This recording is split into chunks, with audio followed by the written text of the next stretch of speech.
வணக்கம் தமிழ் உறவுகளே. நம்ம புதிதாக இந்த சேனல் தொடங்கியிருக்கிறோம். இந்த சேனலில் யார் மனதையும் புண்படுத்துவது நோக்கம் அல்ல, மாறாக தமிழ் மக்கள் பயன்படும்படியான அரசாங்க வழிகாட்டுதல்கள், வழிமுறைகள், அரசாங்கத்தின் ஆணைகள், அறிவிப்புகள் மக்களுக்கு எடுத்து செல்லும் வகையில் நம்ம சேனல் இருக்கும் அப்படின்னு நான் நம்புகிறேன்.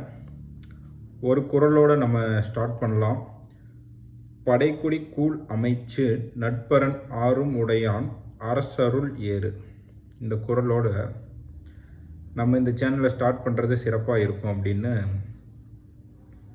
எனக்கு தோணுச்சு. என்னென்னா, இது குரலோட அர்த்தம் என்னென்னா, போர்ப்படை, குடிமக்களுக்கு தேவையான வசதிகள், உணவு,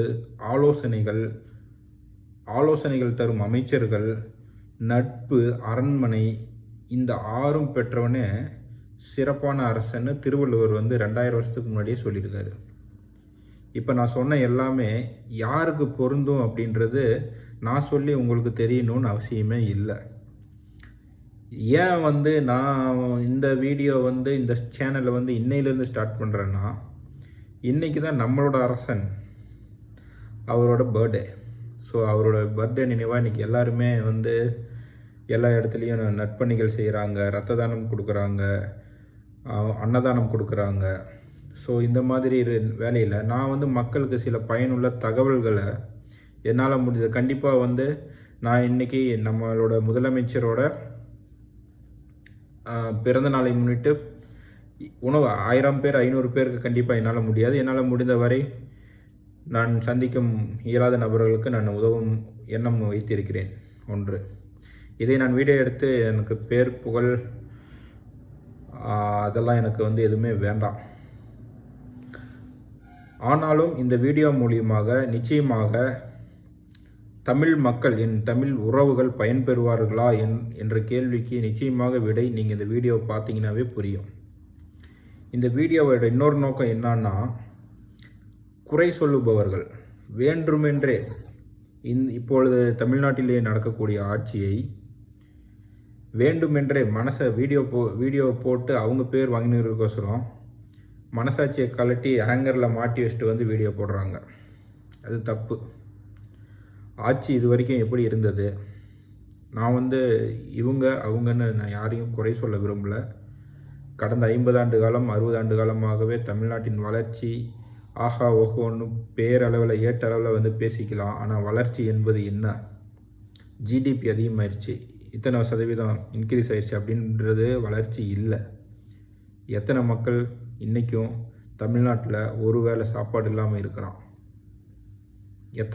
எத்தனை பேர் வீடு இல்லாமல் சாலையோரங்களில் படுத்துட்ருக்குறான்?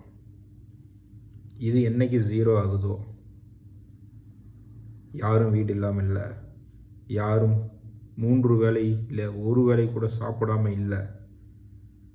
உணவு, உடை, இருப்பிடம், போட்டுக்க ஒழுங்கான துணி இல்லாத நிலைமை கண்டிப்பாக நிச்சயமாக 100% விரைவில் தமிழ்நாட்டில் அமையும். இதுதான் உண்மையான வளர்ச்சி. கடைக்கோடி ஏழை மக்களும் உணவு, உடை, இருப்பிடம், இதற்கான கேரண்டி எங்கே கிடைக்கிது அப்படின்னு பார்த்தீங்கன்னா, நம்மளோட அரசாங்கம் இதுக்கு உறுதி செய்கிற நடவடிக்கையில் முழு வீச்சில் போர்க்கால அடிப்படையில் ஈடுபட்டு வராங்க.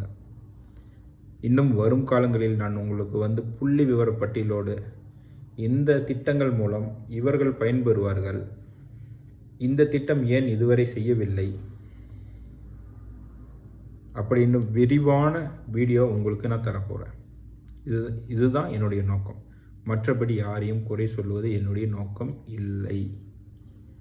ஊழலற்ற நிர்வாகம் படிப்படியாக நடந்து வருகின்றன. நாம் தினந்தோறும் இதுவரை காணாத அளவிற்கு சஸ்பெண்ட், டிஸ்மிஸ், ஒழுங்கு நடவடிக்கை டெய்லி நியூஸில் பார்த்துட்ருக்குறோம். இதையும் நம்ம வீடியோவில் இவங்க இவ்வளோ வாங்கினாங்க, இந்த காரணத்துக்காக வாங்கினாங்க, அப்படின்னு நம்ம வீடியோவில் சொல்ல போகிறோம். அடுத்து நம்ம முதல்வர் சிங்கப்பெண் அதிரடிப்படை திறப்பு விழாவில் சொன்னார், போதை கலாச்சாரம், சட்டம் ஒழுங்கு, தனி மனித ஒழுங்கு, இது மூன்றும் ஒன்றுக்கொன்று தொடர்புடையது. அதே போல் தனி மனித ஒழுங்குக்கு நாமெல்லாம் ஒன்று வர வேண்டும், ஒன்று கூடி அதை செயல்படுத்த வேண்டும். எப்படி தனி மனித ஒழுங்கு, எதுலேருந்து ஸ்டார்ட் பண்ணலாம்? ஒன்றும் இல்லைங்க, சின்னதாக நீங்கள் ரோட்டில் நடந்து போகிறீங்க, எச்ச துப்புறாங்க, அவங்கள்ட்ட நீங்கள் சொல்லலாம், அப்பா துப்பாதீங்க, போய் ப்ரைவேட் இதில் துப்புங்க. சிறுநீர் கழிக்கிறாங்க, அதை சொல்லலாம், நீங்கள் போய் பொது கழிப்பிடத்தை உபயோகப்படுத்துங்கள். சாலையில் அதிவேகமாக போகிறாங்க, அதை சொல்லலாம், நீங்களே சொல்லலாம். ஸோ நீங்களே சொல்லலாம், நீங்களும் கடைபிடிக்க வேணும். நீங்கள் சொல்லணுன்னா, ஒருத்தருக்கு நீங்கள் சொல்லணுன்னா, நீங்கள் ஒரு விஷயத்தை நீங்கள் கடைபிடிக்கிறவர்களாக இருந்தால் தான் அதோட டிஃபிகல்ட்டிஸ் தெரியும். இதை கடைபிடிக்க முடியுமா அப்படின்ட்டு. ஒரு சின்ன கதை, குட்டி ஸ்டோரி அண்ணனோட வழியில் சொல்கிறேன். காந்தியடிகள் உங்களுக்கு எல்லாருக்குமே தெரியும். அவர் தேசத்தந்தியாக இருக்கும் பொழுது ஒரு அம்மா ஒரு சின்ன பையனை கூட்டிகிட்டு போய், ஐயா இவன் இனிப்பு அதிகமாக சாப்பிட்றான், நீங்கள் சொன்னீங்கன்னா கேட்பான், கொஞ்சம் சொல்லுங்கள் அப்படின்னு அந்த அம்மா சொல்கிறாங்க. அதுக்கு காந்திஜி என்ன சொன்னார்னா, சரிம்மா நீ கூட்டிகிட்டு போயிட்டு அடுத்த வாரம் திரும்ப அந்த குழந்தைய கூட்டிகிட்டு வாங்க என்கிட்ட அப்படின்றாங்க. அந்த அம்மாவும் கூட்டிகிட்டு போயிடுறாங்க. கூட்டிகிட்டு போயிட்டு அவர் சொன்ன மாதிரி அடுத்த வாரம் திரும்ப காந்தியடிகளை பார்க்க வராங்க. வரும் பொழுது அப்போ சொல்கிற, தம்பி கன்னத்தை தட்டிக்க விட்டுது, தம்பி இனிமேல் இனிப்பு சாப்பிடாத. சரி அப்படின்றான். உடனே அந்த அம்மா கேட்குறாங்க, இதை நீங்கள் போன வாரமே சொல்லியிருக்கலாமே அப்படின்னு. அதுக்கு காந்திஜி சொன்னார், ஸ்வீட்டு நானும் சாப்பிடுவேன், இந்த ஒரு வாரம் சாப்பிடாமல் இருந்து பார்த்தேன், என்னால் முடியுதானே, என்னால் சாப்பிடாமல் இருக்க முடியுது, என்னால் முடிகிற ஒரு காரியத்தை அடுத்தவங்களும் ஃபாலோ பண்ண முடியும், அதனால தான் நான் என்னையே தற்பரிசோதனை செய்து கொண்டு அதை நான் மற்றவர்களுக்கு அறிவுரையாக வழங்கினேன் அப்படின்னு சொன்னார். ஸோ அதனால தான் நம்ம இன்னமும் காந்தியடிகளை நினைவு வச்சிட்ருக்கோம். காந்தியடிகளில் நம்ம ரூபா நோட்டெல்லாம் இன்னமும் நம்ம இந்திய நாட்டோட தேசப்பிதாவாக கொண்டாடிட்டு வரோம். ஸோ நம்ம இன்னொருவங்களுக்கு செய்யாத அறிவுரை வழங்கும் பொழுது நம்ம அதை கடைப்பிடிக்கிறோமா அப்படின்றத பார்க்கணும்.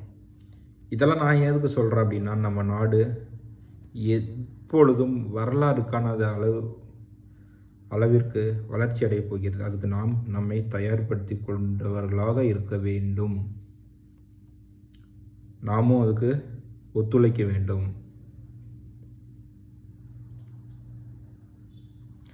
மற்றவர்களை குறை சொல்லுவதை முழுவதுமாக நிறுத்த வேண்டும்.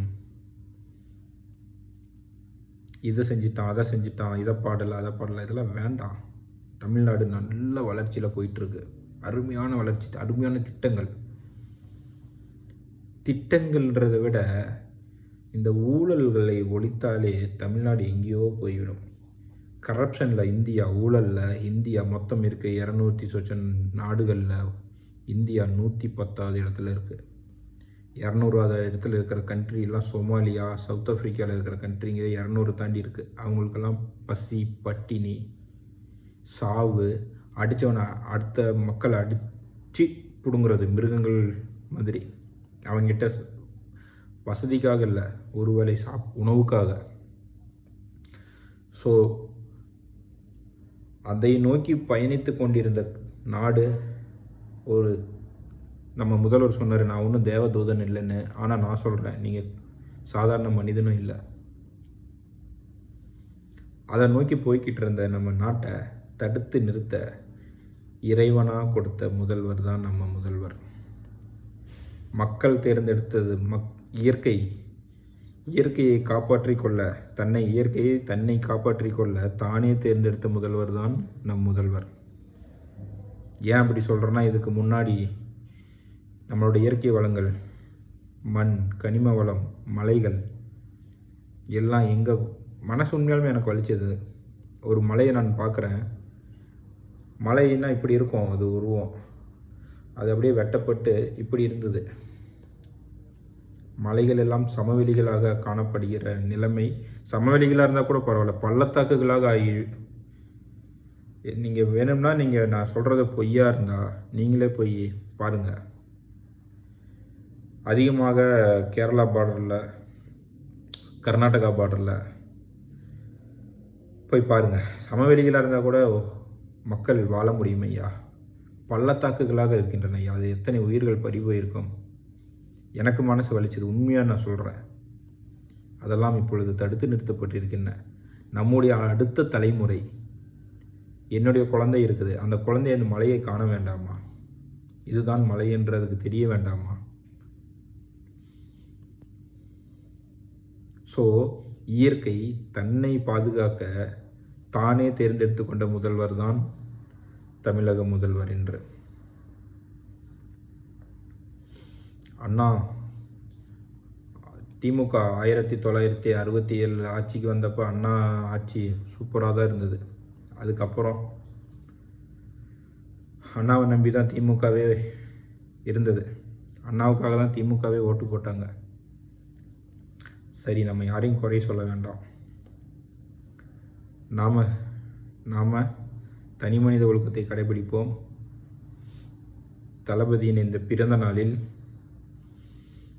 தளபதிக்கு துணை நிற்போம் என்று உறுதியேற்போம்.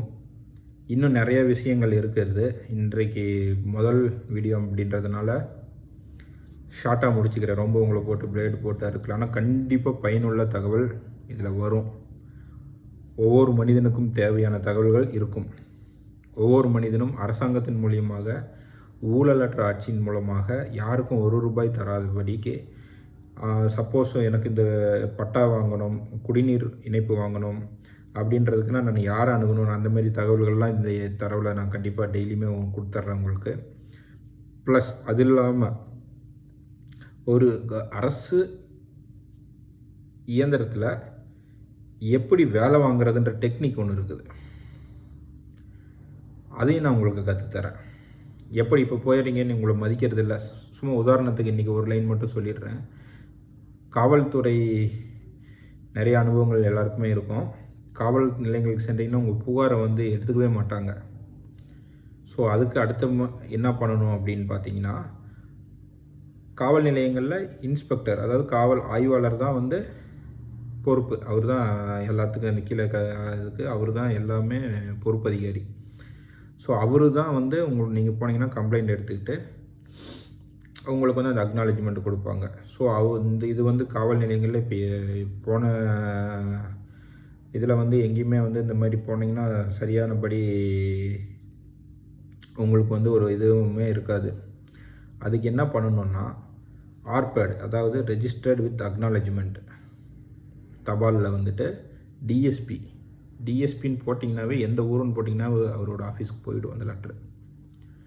ஸோ அக்னாலஜ்மெண்ட்டோட அது ஒரு அக்னாலஜ்மெண்ட் கார்டுன்னு ஒன்று திருப்பி உங்களுக்கு வரும். அந்த நீங்கள் உங்களோட கம்ப்ளைண்ட்டை கவரில் பின் பண்ணிவிட்டு அந்த முகவரி எழுதிட்டு, அதாவது டிஎஸ்பி அலுவலகம், இப்போ சப்போஸ் சேலம்னா சேலம் அப்படின்னு போட்டிங்கனாவே டிஎஸ்பிக்கு போயிடும். பின்னாடி உங்கள் பேர், உங்கள் அட்ரஸ் வச்ச அக்னாலஜ்மெண்ட் கார்டு அதோட அட்டாச் பண்ணிட்டீங்கன்னா அவங்க சைன் பண்ணி அந்த கார்டு உங்களுக்கு வந்துடும். அதாவது உங்களோட கம்ப்ளைண்ட்டை அவங்க ரிசீவ் பண்ணிட்டாங்க அப்படின்ற அத்தாச்சு உங்கள் கைக்கு திரும்ப வந்துடும். ஸோ அப்படி வரும் பொழுது அதை அவங்க நிராகரிக்கவே முடியாது. உங்களோட கம்ப்ளைண்ட் 100% எடுத்துக்கொள்ளப்பட வேண்டும். இதுதான் அரசு இயந்திரத்தில் ஒரு சின்ன டெக்னிக். ஸோ இந்த மாதிரி டெக்னிக் நான் உங்களுக்கு டெய்லியும் சொல்லித்தரேன். நம்ம ஆட்சி அறிவிக்கிற அலுவலக ரீதியான அறிவிப்புகள் எளிய முறையில் உங்களுக்கு நான் எடுத்துக்கொண்டு சேர்த்துறேன். நம்ம வாழ்கிற வாழ்க்கையில் ஒரு 4 பேர்த்துக்கு அதிகம் வேணாம். நான் ஒரு 10 வருடங்களுக்கு முன்பதாக ஆர்டிஐ, தகவல் அறியும் உரிமை சட்டத்தின் மூலமாக நிறைய கிராமங்களுக்கு மின் இணைப்பு பெற்று தந்திருக்கிறேன். இதை நான் பெருமைக்காக சொல்லலை. நிறைய கிராமங்களுக்கு குடிநீர் வசதி பெற்று தந்திருக்கிறேன். நிறைய மக்களின் குறை, இப்போ சொன்னேன் இல்லைங்களா, அந்த மாதிரி நிறைய மக்களின் குறைகளை இந்த ஆர்டிஐ மூலமாக தீர்த்து வச்சிருக்கேன். ஸோ இது மாதிரி நிறைய பயனுள்ள தகவல் நான் உங்களுக்கு தரேன். ஆட்சி சிறப்பாக போயிட்டுருக்குது. தயவு செய்து உங்களை கெஞ்சி கேட்டுக்கிறேன், யாருமே குறை சொல்லாதீங்க. யாரையுமே குறை சொல்லாதீங்க. என்ன பிரச்சனைனா, நம்ம செஞ்சுறது தப்புன்னு அவங்களுக்கே தெரியறதில்ல. அதுதான் உண்மை. அது தப்புன்றதே தெரியல. அதை நம்ம யாராவது எடுத்து சொல்லணும். ஒருத்தர் கண்டிப்பாக நான் தமிழ்நாட்டில் உள்ள 8.5 கோடி மக்களுக்கும் பயனுள்ளவனாக இருப்பேன். தொடர்ந்து என்னோடய வீடியோ பாருங்கள். இது யாருக்கு தேவைப்படுதோ அவங்களுக்கு ஷேர் பண்ணுங்கள், சப்போர்ட் பண்ணுங்கள். நன்றி, வணக்கம். தேங்க்யூ.